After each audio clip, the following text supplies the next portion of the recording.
di rumah, di perjalanan, Tuhan akan bekerja dalam setiap kehidupan kita masing-masing. Kuasa Tuhan tidak dibatasi oleh apapun. Kita percaya sekalipun kita tidak bertatap wajah, jamahan Tuhan akan tetap bekerja. Tuhan menyembuhkan engkau yang sakit, Tuhan melepaskan engkau yang terikat. Bahkan setiap engkau yang sedang mengalami beban berat, sore ini 13 September 2020 Allah bekerja dalam hidup saudara. Terima kasih Tuhan untuk setiap kebaikan-Mu. Dengan kerinduan kami datang, dengan kerinduan kami sujud menyembah kepada Tuhan. Engkau tahu Tuhan betapa rindunya umat-Mu untuk kembali datang di rumah-Mu. Namun di saat-saat seperti ini Tuhan, ini salah satu solusi yang terbaik. Kami ibadah melalui live streaming, tapi kami percaya Engkau tetap datang bekerja menyertai kami. Kami datang hanya pada-Mu Yesus. Lebih baik satu hari di pelataran-Mu, katakan daripada 1000 hari di tempat lain, daripada 1000 hari di tempat lain. Inilah kerinduan kami Tuhan. Di Kana Family Church kami mau agungkan setiap pernyataan kami kepadamu, memuji-Mu, amin, menyembah-Mu. Katakan Kau Allah yang hidup,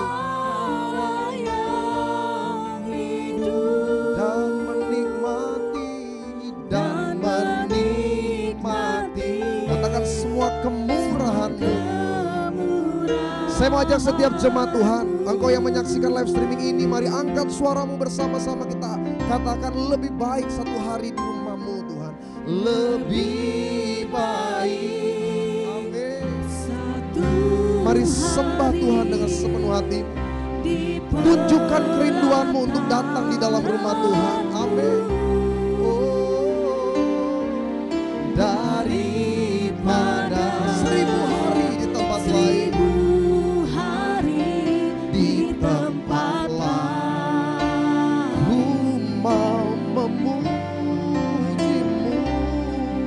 memuji-Mu, katakan menyembah-Mu.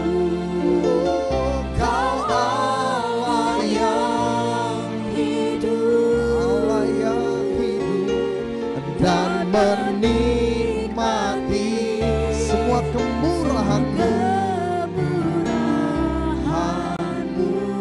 Oh, ini doa kami Tuhan, dan menikmati semua kemurahan. Kami percaya ibadah live streaming ini hadirat Tuhan turun atas kami, dan ini yang kami rasakan. Dan menikmati semua kemurahan-Mu. Segala puji, segala hormat, segala kemuliaan biarlah kami bawa hanya di hadapan mezbah-Mu Tuhan. Kami siap diberkati oleh firman Tuhan. Berbicaralah bagi kami, karena kami tidak butuh nasihat manusia, kami tidak butuh kata-kata kekuatan manusia. Kami butuh isi hati Tuhan, agar kami di dalam kekristenan terus bertumbuh, berakar di dalam kebenaran firman-Mu. Melalui Kana Family Church Media ini, kami percaya siapapun yang menyaksikan, baik yang menyaksikan langsung hari ini 13 September atau yang menyaksikan di hari-hari kemudian, kami percaya roh Tuhan tetap bekerja dalam nama Yesus. Biarlah hadirat Tuhan memberikan semangat bagi kami untuk semakin mengerti apa yang menjadi rencana Tuhan yang indah dalam kehidupan kami. Hamba berdoa Tuhan yang kuduskan lidah bibir hamba, kata, kalimat, ucapan, ayat, poin hanya berasal daripada-Mu. Maka di dalam nama Bapa, Putra, dan Kudus, setiap kita keluarga besar Kana Family Church sama-sama kita katakan amin. Haleluya. Puji Tuhan. Puji Tuhan. Senang sekali pada kesempatan kali ini kembali Kana Family Church mempercayakan saya untuk dapat membagikan kebenaran firman Tuhan. Jadi Kana Family Church per tahun ini, di bulan ini sudah masuk usia ke 1 tahun. Jadi beberapa minggu yang lalu gembala jemaat di tempat ini Bapak Stefano Rumbayan bersama dengan Ibu Vivi, bersama rekan-rekan pelayanan yang Tuhan sudah percayakan, kemarin baru saja merayakan. Karena itu sekali lagi saya mau katakan selamat ulang tahun untuk Kana Family Church. Apa yang menjadi visi misi Tuhan atas gereja ini, Tuhan menyertai dengan kuasa dan tanda-tanda yang ajaib di dalamnya. Jadi jemaat Tuhan yang terkasih, kalau saudara masih seringkali bertanya, pendeta, Karena Family Church itu fokusnya kemana? Jadi menurut Gembala Jemaat Pak Stefano menyampaikan kepada saya, Tuhan kasih visi untuk menjangkau keluarga. Jadi karena Family Church ini makanya ada Kana Family Church. Nah, untuk definisi lengkapnya jemaat Tuhan dapat melihat di salah satu video ulang tahun. Nah, itu Bapak Gembala, Ibu Gembala menjelaskan secara terperinci. Jadi jemaat Tuhan untuk melihat tayangan kemarin bisa langsung searching di Kana Family Media. Nanti muncul tuh salah satu videonya. Jadi ada penjelasan secara lengkap. Tapi intinya di tempat ini kita belajar untuk melihat pemulihan Tuhan atas keluarga. Bagaimana suami istri saling menyayangi orang tua dengan anak, kakak dengan adik, ya kan? Kita dengan ipar, bahkan yang paling mustahil menantu dengan mertua bisa tetap terjadi pemulihan. Jadi memang Tuhan taruh visi yang luar biasa. Karena itu hari ini tema khotbah saya buat jemaat Tuhan dari Kana Family Church adalah keluarga di dalam perkenanan Tuhan. Sama-sama bilang sama saya, keluarga perkenanan Tuhan. Haleluya. Saya akan mulai kebenaran firman Tuhan dari Mazmur pasal yang ke-37 ayat yang ke-22 sampai dengan ayat yang ke-26. Mazmur 37 ayat 22 sampai dengan 26. Ada beberapa ayat, saya rindu jemaat Tuhan yang bisa buka Alkitab atau mungkin nanti akan muncul di layar. Muncul ya di layar ya, nanti akan muncul di layar monitor. Saudara yang menyaksikan melalui smartphone, yang menyaksikan melalui laptop atau smart TV, saudara bisa ikut sama-sama saya baca Mazmur 37 ayat 22 sampai dengan ayat yang ke-26. Perhatikan, inilah firman Tuhan dari tema keluarga di dalam perkenanan Tuhan.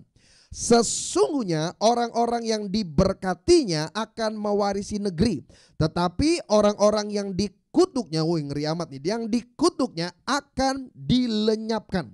Ayat 23, Tuhan menetapkan langkah-langkah orang yang hidupnya berkenan kepadanya. Bahkan apabila ia jatuh tidak sampai tergeletak. Kenapa? Sebab Tuhan menopang tangannya. Ini ayat yang saya mau tekankan untuk keluarga besar dari Kana Family Church. Dahulu aku muda, ini kata seorang yang bernama Raja Daud.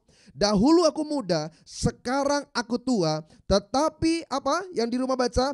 Tidak pernah kulihat orang benar ditinggalkannya atau anak cucunya meminta-minta roti. Kalimat terakhir dari ayat 26, tiap hari ia menaruh belas kasihan dan memberi apa? Yes, pinjaman, dan anak cucunya menjadi berkat. Saya percaya siapapun saudara yang menyaksikan live streaming ini, kerinduan kita dalam keluarga adalah diberkati. Jadi kalau saya tanya siapa yang mau diberkati, ya pasti setiap kita akan angkat tangan. Termasuk juga saya sebagai hamba Tuhan, saya angkat tangan.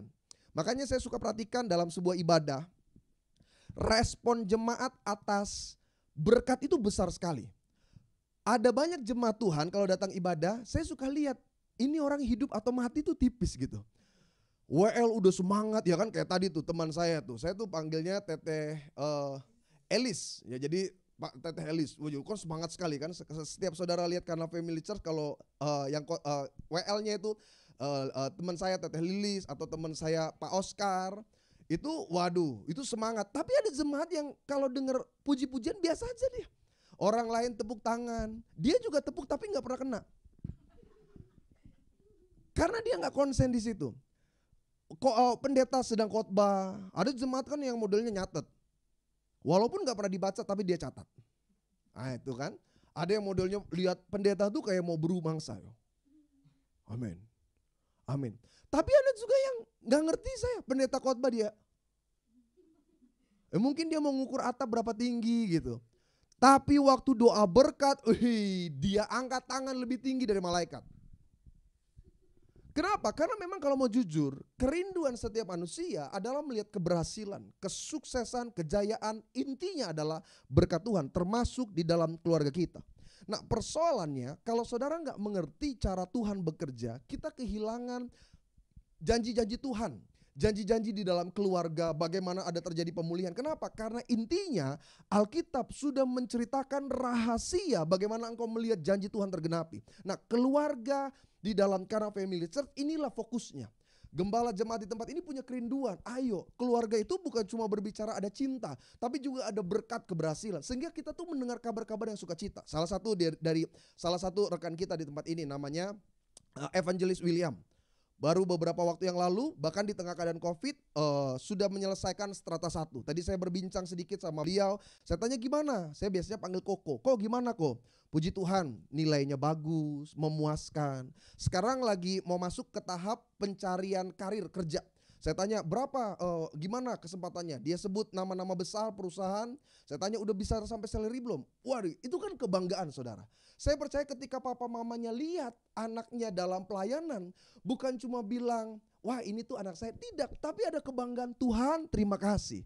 Tuhan memberi yang terbaik bagi keluarga. Kenapa? Ada keberhasilan, kesuksesan, dan janji Tuhan tergenapi di dalamnya. Dan bukankah itu doa kita? Kita rindu hidup kita diberkati. Makanya Daud bilang, dahulu aku muda sampai aku tua, aku gak pernah lihat anak cucu orang benar meminta-minta. Nah, apa rahasia kita pelajari? Bagaimana keluarga kita mendapat perkenanan Tuhan. Sehingga apa yang baik, apa yang Tuhan janjikan tergenapi dalam keluarga kita. Yang pertama, saya lihat satu sosok yang paling luar biasa yang menjadi panutan banyak orang percaya. Namanya adalah Abraham. Sama-sama bilang sama saya, Abraham. Jadi Abraham ini salah satu tokoh Alkitab yang peranannya sangat penting. Bahkan dia bisa menjadi panutan yang luar biasa dalam membina keluarga. Kenapa? Karena keluarganya berhasil. Makanya kalau saudara dengar kata berkat, itu keturunan Abraham yang disebut. Abraham, Ishak, Yakub, bahkan penerus dari keturunan Abraham adalah orang-orang pewaris negeri. Keluarganya adalah keluarga yang diberkati. Nah, saya mau kita belajar dari keluarga Abraham. Apa kunci sukses sehingga keluarganya diberkati oleh Tuhan? Karena memang kalau saudara lihat melalui Abraham itu lahir tokoh-tokoh Alkitab. Bahkan silsilah Yesus tidak lepas dari keturunan Abraham. No, bukan cuma Yesus, saya dan saudara. Kita orang-orang percaya tidak disebut sebagai keturunan Adam.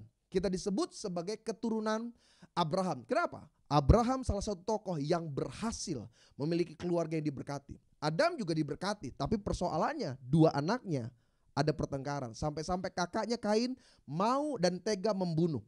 Karena itu kita nggak disebut keluarga Adam. Kita disebut anak Abraham. Ada lagunya ya.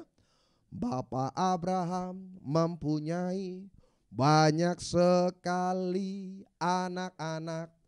Aku anaknya dan kau juga. Mari puji Tuhan, tangan kanan, tangan kiri. Kalau saudara ketemu orang lain bilang saya anak Abraham. Kalau ketemu sama orang yang bilang begitu tanya, kamu nomor berapa? Karena banyak sekali anaknya Abraham. Karena memang Abraham itu salah satu contoh orang yang sangat diberkati. Nah, saya rindu Pak, khususnya bagi engkau kepala keluarga. Yes, mungkin engkau seorang yang single parent. Engkau adalah seorang istri yang hari ini sudah tidak bersuami. Tapi ketika engkau jadi kepala keluarga, saya percaya sumber berkat akan tetap mengalir bagi setiap saudara. Kenapa? Janji Tuhan tidak pernah putus. Kepala keluarga tidak hanya berbicara tentang gender seorang laki-laki. Kepala keluarga adalah mereka yang memimpin, sama seperti Abraham. Dia kepala keluarga yang diberkati. Saya juga doa pada hari ini, setiap engkau kepala keluarga, engkau jadi sumber berkat bagi pasanganmu, bagi keturunanmu. Karena itu perhatikan, apa rahasianya? Apa yang membuat keluarga kita memiliki perkenanan Tuhan seperti keluarga Abraham? Yakobus pasal 2 ayat yang ke-23. Jemaat Tuhan yang melihat ayatnya yang muncul di monitor, saya ingin kita baca. Ini poin yang pertama. Apa kunci berkatnya? Yakobus pasal 2 ayat yang ke-23. Perhatikan, dengan jalan demikian genaplah nas yang mengatakan, lalu percayalah Abraham kepada siapa? Allah. Maka Allah memperhitungkan hal itu kepadanya sebagai apa? Kebenaran. Karena itu Abraham disebut sahabat. Yang pertama, bagaimana keluarga saya dan keluarga saudara memiliki perkenanan Tuhan. Jadikanlah Tuhan sahabat dalam keluarga kita. Sama-sama bilang sama saya sahabatnya Tuhan. Kasih tahu kalau di rumah, di perjalanan ada orang lain menyaksikan live streaming ini, bilang, kamu juga sahabatnya Allah. Bilang lagi sama sebelahnya, itu juga kalau hidup lu bener, bilang. Enggak, tapi banyak kita gitu. Kita nih orang Kristen seringkali kepedean. Kita selalu bilang saya anak Allah, saya keluarga kerajaan Allah. Ada lagunya, keluarga kerajaan. Udah tahu ya? Zaman itu saya ingat waktu masih anak muda, youth. Jadi WL kan suka dipotong-potong kan. Keluarga keluarga, maksudnya keluarga kerajaan Allah. Tapi kan kalau anak muda kan gitu kan. Kalau Kalau nyanyi kan suka dipotong-potong. Keluarga kerajaan Allah. Mari sekali lagi bersama-sama dengan semangat katakan. Keluarga keluarga. Jadi kita ini seringkali ngaku-ngaku bagian dekat daripada Allah. Tapi kalau mau dipertanyakan, sedekat apa kita dengan Allah? Nothing, omong kosong saudara.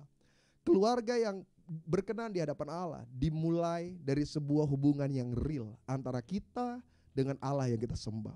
Abraham begitu dekat dengan Allah sampai-sampai Alkitab sebut dalam Yakobus sebagai sahabat. Loh, berapa banyak nama dalam Alkitab yang disebut sebagai sahabat Allah? No, salah satunya hanya Abraham.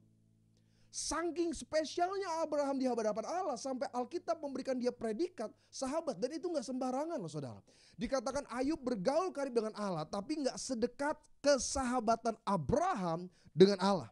Abraham tuh sangat dekat dengan Allah. Apa hubungannya pendeta? Keluarga yang diberkati. Apa hubungannya keluarga sukses dengan bersahabat dengan Allah? Kalau saudara lihat di dalam Mazmur, saya baca saja, saudara dengar baik. Mazmur 25 ayat yang ke-11, salah satu kunci kenapa engkau harus bersahabat di dalam Tuhan, karena perjanjiannya diberitahukannya kepada mereka.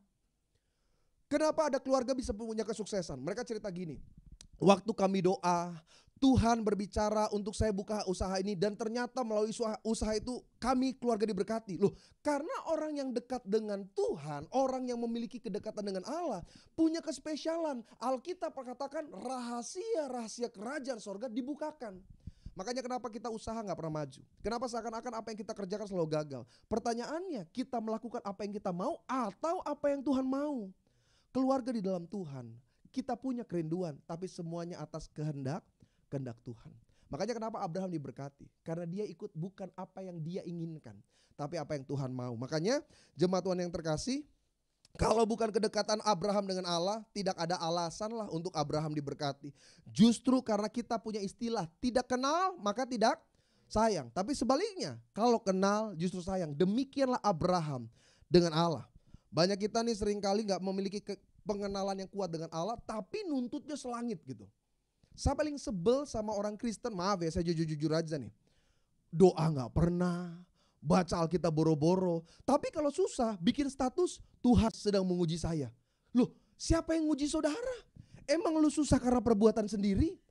Tanpa diuji, tanpa Tuhan kasih ujian juga saudara pasti gagal. Saudara gak punya kedekatan sama Tuhan. Beda cerita, saudara setia, intim, melayani, hidup dalam kebenaran, mengalami tantangan, kesulitan. Itu ujian dari Tuhan. Makanya saya ingin setiap jemaat Tuhan melalui Kana Family Church ini, kita gak mulai dari teologi yang tinggi-tinggi lah saudara. Dari hal yang paling dasar saja, hubungan keluarga kita dengan Tuhan. Apa sih yang membuat kita memiliki hubungan? Salah satunya adalah doa. Doa itu bukan sebuah hal yang menakutkan. Saudara gak butuh sekolah khusus untuk mampu dalam berdoa. Saudara gak dibutuhkan talenta khusus untuk dapat berkata-kata kepada Allah. Setiap kita punya naluri untuk berdoa. Tapi apa perbedaan orang yang dekat dengan Allah? Apa perbedaan keluarga yang dekat dengan Allah dengan orang yang tidak dekat dengan Allah? Perhatikan satu kalimat yang luar biasa yang ditulis dalam Kejadian 18. Ada banyak sekali ayatnya. Saya ingin setiap saudara perhatikan. Kejadian 18 ayat 24 sampai dengan ayat yang ke-32. Perhatikan Kejadian 18 ayat 24 sampai dengan ayat yang ke-32. Saya semangat sekali nih. Saya dari kemarin sebenarnya tunggu kapan Pak Sinyo ini, Pak Stefano tuh undang saya. Nah hari ini diundang. Tadinya kan beliau tanya, Pak mau tapping apa enggak? Saya bilang kalau bisa live streaming. Supaya spirit semangat ini sampai kepada saudara. Melalui channel YouTube ini saya percaya banyak keluarga akan terberkati. Karena itu jangan lupa untuk follow akun Instagram dari Kana Family Church. Karena biasanya selalu ada update-update. Jemaat juga bisa follow akun Instagram Bapak Gembala Stefano Rumbayan. Lihat aja yang lagi pegang gitar, yang ada kekasihnya Ibu Gembala, itu. Pokoknya nggak bingung-bingung, ada di situ. Jemaat Tuhan juga bisa subscribe channel YouTube ini supaya setiap minggu, karena ada juga pesan-pesan. Nanti Evangelis William akan menyampaikan renungan, Pak Gembala, Ibu Gembala, rekan-rekan pelayanan akan memotivasi saudara di dalam kebenaran firman Tuhan. Kejadian 18, 24 sampai dengan 32. Perhatikan. Diberikan judul Abraham tawar-menawar dengan Allah, ayat 24. Bagaimana sekiranya ada 50 orang benar dalam kota itu. Jadi kisah sebelumnya Tuhan bilang gini, aku muak. Aku sudah banyak mendengar keluhan tentang kota itu dan aku akan menghancurkannya. Perhatikan. Terjadi tawar-menawar, Abraham bilang begini, bagaimana Tuhan sekiranya ada 50 orang benar di dalam kota itu? Apakah engkau akan melenyapkan tempat itu dan tidakkah engkau akan mengampuninya karena ke-50 orang benar yang ada di dalamnya itu?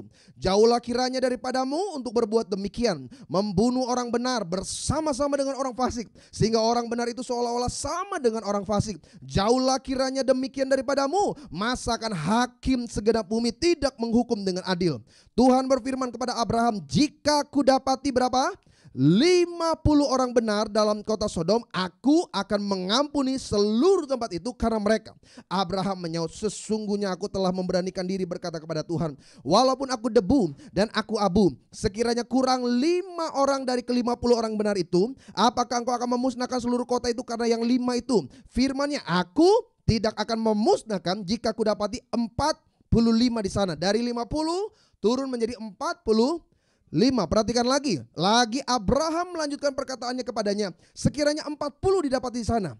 Firman-Nya, aku tidak akan berbuat demikian karena yang ke-40 itu. Katanya, janganlah kiranya Tuhan murka kalau aku berkata sekali lagi, sekiranya berapa? 30 didapati di sana. Terus Tuhan bilang tidak akan berbuat demikian. Ayat 31, sesungguhnya aku memberanikan diri dan berkata kepada Tuhan, sekiranya berapa? 20 didapat di sana. Tuhan berkata, aku tidak akan memusnahkannya. Kalimat yang terakhir 32 yang bisa baca sama-sama saya. Kata Abraham, janganlah kiranya Tuhan murka kalau aku berkata lagi sekali ini saja. Berapa? Sekiranya 10 didapati di sana, firman Tuhan, aku tidak akan memusnahkannya karena yang. Saudara bisa bayangkan gak tawar-menawar aneh seperti ini? Pernah datang gak tawar-menawar seperti ini ke toko bangunan gitu? Kok beli cat dong, warna putih ada gak? Yang satu kaleng aja, yang satu kaleng. Kokonya bilang, lu mau yang merek bagus atau yang merek biasa? Merek bagus lah kok. Oke, nah ini. Nah itu, Cong, lu ambil situ. Nah. Nih, berapa ini kok? Gua kasih sama lu 100 aja lah. 100.000 ini kok, iya. Boleh keluar gak? Ya boleh lah. 90 gimana kok? 90 lu ambil berapa kaleng? Satu aja lah kok. Udahlah 90 ya, lu pakai plastik tuh, ambil kasih plastik itu Cong. Kok maaf banget nih kok, pengen nawar sedikit lagi. Mau nawar berapa? 85 boleh gak 85? Gue kayaknya pernah lihat lu di Kana Family Church ya. Nah, boleh lah, courting kita jemaat sama-sama lah pastinya itu ya, bikin. Kok sesungguhnya saya sudah memberanikan diri. Saya minta turun lagi 80 boleh gak? Dulu bikin wife pusing ya. Ini udah turun 90, 85. Udahlah sama-sama orang Kristen, tapi lu jangan macam-macam, lu jadi pelanggan ya. Kok maaf banget. 70 gimana? Lu mau matiin Oe. Lu kebangetan. Lu udah tawal dari 90, 85, 80, lu minta 70. Tapi gak apa-apa lah, karena ya kita udahlah, gua ngerti lah keadaan lu lah. Bikin 70 ya, ini gue bikin bon. Udah, lu gak usah pakai plastik, bawa sendiri. Kok maaf banget. 60 boleh gak? Acong lu lepas anjing sana. Gigit-gigitin orang, kurang ajar lu datang ke. Gak ada orang tawar-menawar seperti itu. Tawar itu kalau sudah deal sekali, ya masih excuse lah 2 kali tuh. Tapi kalau 3 kali, 4 kali, tapi kan saudara lihat baik. Alkitab cerita tentang hal yang jujur. Abraham menawar Tuhan berkali-kali dari 50, 45, 40, 30, 20, 10. Itu kan persahabat, itu kan pembicaraan sahabat. Orang kalau nggak punya kedekatan seperti itu nggak bisa ngomong kayak gitu. Kalau temen bisa, kalau sahabat bisa. Misalkan saya punya sesuatu. Lalu Pak Sinyo bilang, Pak Yebi itu berapa harganya? Gue jual sama lo 100, jangan 100 deh, 90. Ya udahlah. Tapi kayaknya 90 kemarin. Kalau sahabat masih masuk akal, kalau sahabat make sense gitu. Nah, saudara bisa bayangkan nggak kalau kita punya kedekatan dengan Allah, bagaimana engkau akan banyak melihat janji Tuhan tergenapi? Kenapa? Komunikasi kita bukan komunikasi antara Tuhan dengan hamba. Komunikasi kita adalah antar sahabat. Makanya Yesus pernah bilang di dalam Matius, engkau tidak lagi hamba, aku menyebut engkau sebagai sahabat. Saya mau keluarga kita di dalam Tuhan. Kita menjadi keluarga yang disebut sebagai keluarga sahabat Allah. Kita doa itu nggak ada nggak ada beban saudara. Ada banyak orang doa tuh terlalu takut. Ada banyak orang doa tuh terlalu terintimidasi. Masa sih Tuhan mau dengar? Masa sih Tuhan mau jawab? No, bagi Tuhan tidak ada perkara yang mustahil. Pertanyaannya sedekat apa engkau dengan Tuhan? Tawar-menawar itu luar biasa. Itu mengubah keadaan. Ingat gak Hizkia? Udah dikirim Yesaya. Katakan kepada raja itu, apa pesan terakhir kepada keluarganya? Karena dia akan mati dan tidak akan sembuh lagi. Setelah kabar itu disampaikan, Hizkia bilang, Tuhanku Allah, ingatlah akan kesetiaanku di hadapanmu. Belum selesai Yesaya keluar dari istana, Tuhan bilang, balik lagi bilang sama Hizkia, aku perpanjang umurnya 15 tahun. No, bukan cuma 15 tahun. Keamanan atas negaranya dan kesejahteraan bagi kerajaannya. Bayangkan, kalau keluarga kita memiliki hubungan kedekatan seperti itu, betapa diberkatinya keluarga setiap kita. Orang kalau menawar-menawar tuh, ada enaknya ada enggaknya. Saudara kalau misalkan tawar-menawar, kayak mama saya tuh. Mama saya kalau tawar-menawar tuh, itu memang hati Herodes ya mungkin ya. Waduh itu gak gampang loh. Saya kalau ngelihat mama saya nawar tuh sampai saya malu hati sebagai seorang pendeta. Dia ajarin saya, Yebi kamu kalau nawar dia kasih harga berapa, potong 70%. Nah ibu-ibu kan gitu. Itu roh-roh Herodes tuh ya kayak gitu tuh. Berapa nih bang? 100.000, 20.000 kali. Itu abangnya kalau bisa bunuh diri mau mati tuh di tempat. Enggak bu, ini juga ambilnya untungnya kecil 5.000. Ya udah gocap terus. Action yang paling terakhir, udah kalau nggak mau sambil berharap, pergi sambil berharap. Tunggu abangnya bilang, bu sini. Mama saya tuh kalau tawar tuh ngeri. Makan mie ayam aja, ayamnya kurang, protes dia. Apaan nih bang, mie ayam kok ayamnya segini? Abangnya tinggal bilang, ibu pernah beli jambu monyet nggak? Dapat monyetnya nggak? Jadi jemaat Tuhan yang terkasih, saya rindu kita menjadi keluarga yang punya hubungan yang baik dengan Tuhan. Jadi kalau saudara satu kali datang ke tanah perjanjian, nanti perhatikan nih. Kalau nggak salah tahun depan gembala di tempat ini mau perjalanan ke tanah perjanjian. Saudara bisa tanya langsung lah, jangan tanya sama saya. Saya kan cuma kasih tahu aja. Jadi Pak Sinyo itu udah perjalanan yang ke 10 kali ke kalau nggak salah 12 kali. Jadi 12 kali Pak Sinyo, Pak Stefano gembala di tempat ini ke tanah perjanjian. Dia antar peserta, mendampingi juga sebagai tour leader. Jadi kalau saudara datang ke daerah Yerusalem kota tua, jadi salah satu tempat yang ada di sana yang pasti kita kunjungi namanya Western Wall atau tembok ratapan. Nah di tembok ratapan itu orang berdoa bersama-sama. Jadi beramai-ramai orang berdoa. Bahkan biasanya setelah mereka berdoa, nanti mereka akan berkumpul membuat sebuah lingkaran sambil bergandengan tangan lalu bernyanyi. Sambil berdoa, membaca Taurat, menyanyikan Mazmur gitu. Itu kebiasaan orang Yahudi di sana. Tapi Yesus bilang apa? Tidak butuh 10 orang bahkan untuk menyebut nama Tuhan. Tidak butuh beramai-ramai untuk membuat Tuhan hadir dan melakukan kuasanya. Yesus berkata, hanya 2-3, buka Alkitab. Matius 18 ayat 20. Saya ingin menegaskan, keluarga kita keluarga diberkati Tuhan. Kenapa doa keluarga kita penuh dengan kuasa? Karena Yesus pernah berkata, Matius 18 ayat yang ke-20 dikatakan, sebab, sudah di sana? Sebab di mana ada berapa banyak? 20 atau 30 orang berkumpul. Berapa? Di mana ada 15 sampai 13 orang. No. Berapa?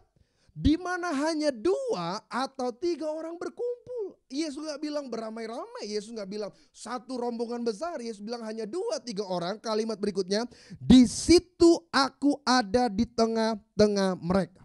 Betapa luar biasanya keluarga kita kalau kita punya hubungan yang kuat dengan Allah. Bu, engkau gak lagi khawatir akan keadaan keluarga. Kita bilang pendeta, tapi keadaan rumah tangga kacau. Suami saya seperti ini, anak saya seperti ini. Engkau sebagai bagian yang percaya kepada Tuhan, sebagai bagian yang membawa hubungan baik dengan Allah, kita akan melihat mujizat Tuhan dinyatakan. Pak, saya ngerti keadaan kondisi sedang sukar. Saya ngerti sebagai saudara yang menyaksikan live streaming ini sedang mengalami masa-masa yang mungkin kayaknya gak bisa pendeta. Kayaknya saya gak tahu lagi jalan keluar. Yes, keadaan dan kenyataannya memang kita mungkin gak ada jalan keluar. Tapi ingat, yang menyertai keluarga kita lebih besar dari apapun. Makanya Pak, Bu, jangan lupalah bersahabat dengan Allah. Dimulai dengan apa? Doa. Tuhan gak ajar yang ribet-ribet, cuma dengan hal sederhana, doa. Apa sih susahnya berdoa? Susahnya itu bukan karena kata dan kalimatnya, malesnya itu. Anak saya tuh sekarang Michael Revano Tambayong itu pendoa paling luar biasa di keluarga saya. Karena dia doa itu paling lama. Dia kalau berdoa itu dia bisa loh 10 menit, bayangin 10 menit anak-anak, dia sekarang umur 6 tahun itu. 10 menit nyanyi. Dia walaupun doanya gak jelas. Bangku-bangku gereja lah dia doain, sapi-sapi lah dia sebut namanya. Betul, saya juga sering kali Kalau doa tuh ada anak saya yang pimpin, dia kan semangat kalau pimpin tuh. Saya udah 5 menit, udah lama banget nih, saya udah buka mata.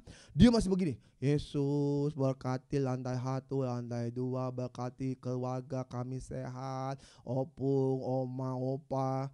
Saya mau batalin, takut Tuhan tersinggung. Saya nggak batalin, saya mulai tersinggung karena lama sekali doanya. Tapi benar, buat Tuhan itu bukan kesempurnaan kata dan kalimat. Saya udah doa belum? Saya pelayanan salah satu orang Chinese. Dia percaya Yesus, masih pelok ngomongnya. Dia doanya gimana? Yesus, lu tahu, lagi mencret-mencret. Saya seumur-umur gak pernah panggil Yesus elu loh. Saya sedekat-dekatnya saya dengan Yesus, saya gak pernah panggil dia elu. Ini Encim baru kenal Yesus, dia berani panggil kata lu. Saya waktu dibilang elu, saya udah buka mata aja, takut malaikat datang dengan petir kan. Tapi Tuhan kasih mukjizat, sembuh, sehat pencernaannya, dia sebut mencret lagi. Malaikat yang catat doanya juga tanya, mencret apa sih mencret? Biasanya orang pakai bahasa yang lebih halus, lebih bagus dalam berdoa. Tapi lihat, Encim ini tetap lihat mujizat. Kenapa? Buat Tuhan adalah kesungguh-sungguhannya. Saya mau ajak setiap jemaat Tuhan dari Kanafel Miris sama-sama katakan, saya keluarga yang bersahabat dengan Allah. Karena bagaimana engkau mau bersahabat jika komunikasi saja sulit, saudara? Ada beberapa hal yang saya catat, bagaimana doa kita menjadi doa yang berkenan. Yang pertama, doa dengan kesucian. Mazmur 24 ayat 3-5. Ada orang bilang, pendeta, terus kalau kita berdosa gimana doanya? Kesucian bukan bicara tentang perbuatan, kesucian berbicara tentang sikap hati. Yesus pernah berkata, ada 2 orang di bait Allah, seorang Farisi dan seorang pemungut cukai. Alkitab katakan, bukan Alkitab, Yesus yang katakan, pemungut cukai berdiri dengan mengadahkan tangan dan berkata, aku bersyukur karena aku melakukan Taurat. Aku bersyukur karena hidup dalam kebenaran, aku berpuasa, aku tidak melakukan yang salah, bahkan aku tidak seperti pemungut cukai ini. Pemungut cukai adalah pekerjaan yang paling hina pada waktu itu. Kenapa? Karena dia dianggap traitor, pengkhianat. Karena dia memungut pajak dari kaumnya dan diberikan kepada orang-orang Romawi. Tapi Yesus berkata, pemungut cukai itu tidak pernah berdiri, dia hanya tertunduk, memukul badannya dan berkata, ampunilah aku, sebab aku orang berdosa. Dan apa kata Yesus? Siapa yang berkenan di hadapan Allah? Bukan seorang Farisi itu, tetapi justru pemungut cukai yang dianggap sebelah mata. Begitu juga keluarga kita. Yes, kita bukan keluarga yang pandai teologi, Pak. Engkau bukan seorang yang pandai dalam sebuah pelayanan, tapi saya mau bilang, selama engkau punya sikap hati, hidup benar di hadapan Tuhan, doa-doa kita penuh dengan kuasa. Yang kedua, doa dengan kebenaran. Jadi hidup benar sesuai dengan kata kalimat. Banyak orang doanya bagus, kelakuannya buruk. Makanya gak pernah lihat yang besar. Kenapa? Antara doa dengan sikap hidup gak make sense. Maksudnya gak seimbang. Yang ketiga, bagaimana doa kita berkenan? Dengan kesungguhan, tidak main-main. Dengan sikap hormat. Nah, ada orang tanya, pendeta, sikap hormat itu seperti apa? Kalau doa tuh yang bagus itu berdiri, duduk, berlutut, atau gimana pendeta? Bebas, sesuai kondisi situasi. Kalau saya datang ke ICU, Bu, ayo kita berdoa. Dia terkapar, berdiri. Dokter bilang, dia lumpuh pendeta. Berdiri, kalau ingin doanya didengar Tuhan, berdiri. Justru itu masalahnya pendeta. Nggak ada masalah. Emang Tuhan paksa? No, buat Tuhan bukan masalah bentuk sujudnya ya kan. Kalau orang kan ada ya, caranya, berdirinya, sujudnya, arahnya. Di dalam Tuhan yang penting kesungguhan hati.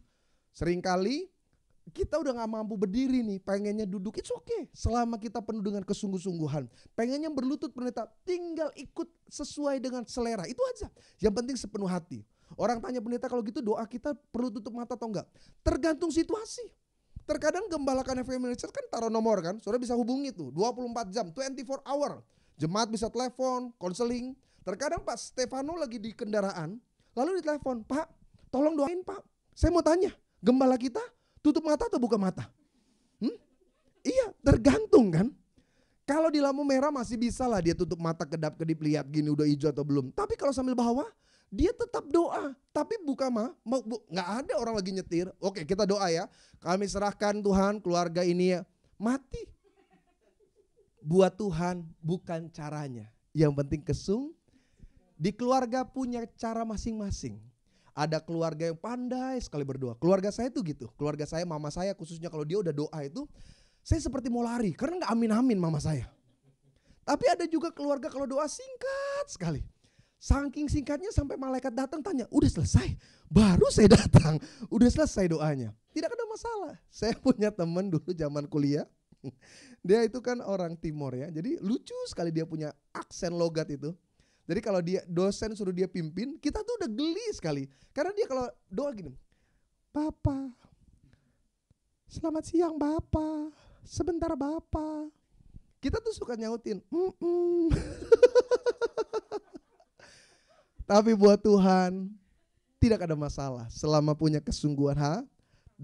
Tuhan mau doa menjadi keakraban. Itu yang dimiliki Abraham. Kenapa dia diberkati Tuhan? Ada perkenanan. Doanya adalah sebuah keakraban. Makanya ketika Yesus ajar saya dan saudara berdoa, dia katakan Bapa, Bapa kami. Makanya kan ada orang yang bilang, pendeta, kok doanya orang Kristen kayaknya gak ribet? Ya iya, kita gak perlu pakai sesajen. Kenapa? Kita bicara dengan Bapa kita. Anak saya gak pernah tuh bawa sesajen sebelum ngomong sama saya. Vano mau datang ngomong, Papa kok bicara, mana kemenyan kamu? Ini Papa sudah Vano bakar. Tidak perlu, dia cukup berseru, Pa, saya datang. Begitu juga dengan doa. Makanya Yesus katakan, Bapa, Bapa kami. Tuhan tidak minta kesempurnaan dalam doa. Tuhan hanya minta kesungguh-sungguhan dalam doa. Itu yang membuat keluarga kita terberkati. Makanya banyak orang gagal bukan karena dia tidak pintar, bukan karena dia tidak punya modal. Dia tidak berdoa. Itu yang membuat dia tidak memiliki perkenanan Tuhan dalam kehidupannya. Ada keluarga suka bilang, tapi capek pendeta, lu doa atau jogging? Karena beda loh, doa sama jogging beda loh. Kalau doa itu kayaknya gak sampai keringatan-keringatan amat. Jadi kalau saudara bilang capek, sebenarnya bukan karena cara doanya, tapi memang motivasi doanya. Alkitab katakan engkau berdoa tapi tidak mendapat apa-apa. Kenapa? Karena caramu berdoa. Karena apa yang kau minta yang tidak sesuai. Mari belajar. Keluarga besar dari Kana Family Church.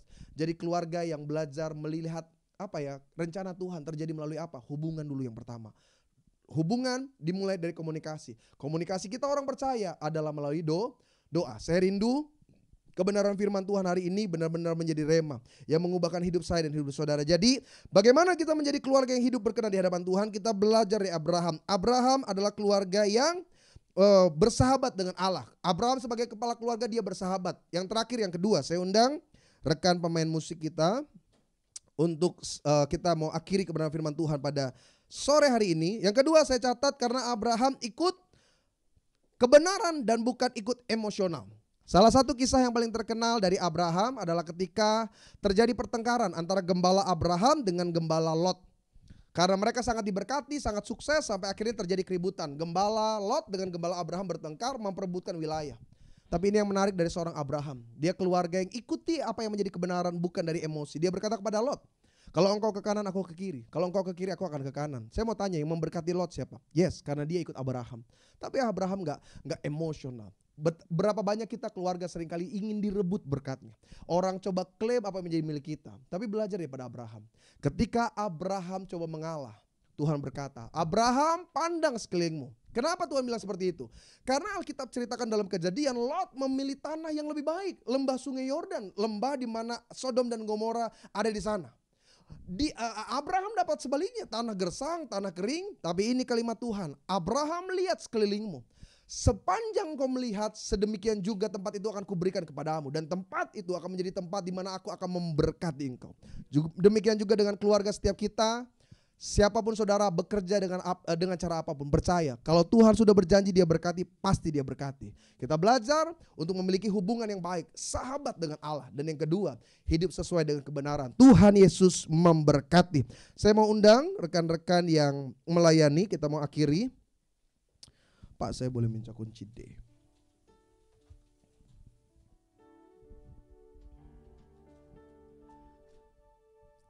Saya banyak sekali terima ketika saya sharing dengan gembala di tempat ini. Jemaat Tuhan itu lagi banyak sekali dalam keadaan yang tidak baik. Keluarga mereka sedang dalam keadaan yang sangat tergoncang. Mungkin karena ekonomi, pekerjaan, hubungan dan lain sebagainya. Tapi saya mau katakan, kalau Tuhan janji dia berkati, dia akan tetap berkati. Makanya dalam 1 Tawarik 17 ayat 27, salah satu ayat yang saya pegang dalam hidup saya. Kiranya keluarga hambamu ini tetap ada di hadapanmu untuk selamanya. Karena apa yang sudah diberkati Tuhan, diberkati sampai selama-lamanya. Saya mau ingetin kepada setiap engkau kepala keluarga, engkau seorang single parent, engkau anak-anak muda, siapapun yang menyaksikan live streaming dari Kana Family Church, percayalah Tuhan bekerja. Tuhan akan pulihkan keadaan kita. Seperti batang air di tanah Negeb, keadaannya kering kerontang, tapi karena Tuhan menyertai, ada pemulihan. Seperti Abraham, keturunannya diberkati. Makanya kalau kita doa berkat, ada 3 nama yang seringkali disebut: Abraham, Ishak, Yakub. Demikian juga keluarga saya dan keluarga saudara. Bukan hanya engkau Pak yang diberkati, bukan hanya anak-anak kita, cucu cicit kita, terus penerus keturunan kita diberkati Tuhan. Ku percaya janjimu ajaib. Katakan terukir indah. Terukir dalam kehidupanku. Dimanapun engkau menyaksikan, katakan: ku berserah di dalam kekuatan. Katakan: hanya kau segalanya bagiku. Amin. Segalanya bagiku. Oh, ku percaya.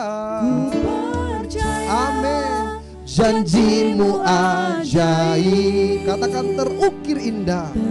Kami percaya Tuhan, apa yang kau firmankan, apa yang kau janjikan tergenapi.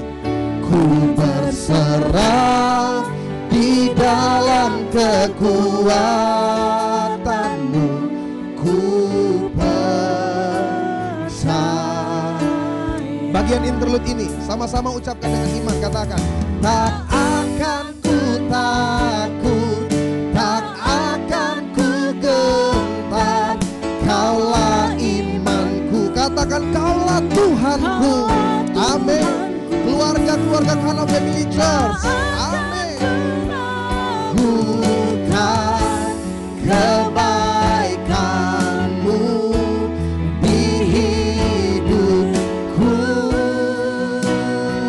Katakan: ku percaya. Oh, ku percaya janjimu ajaib.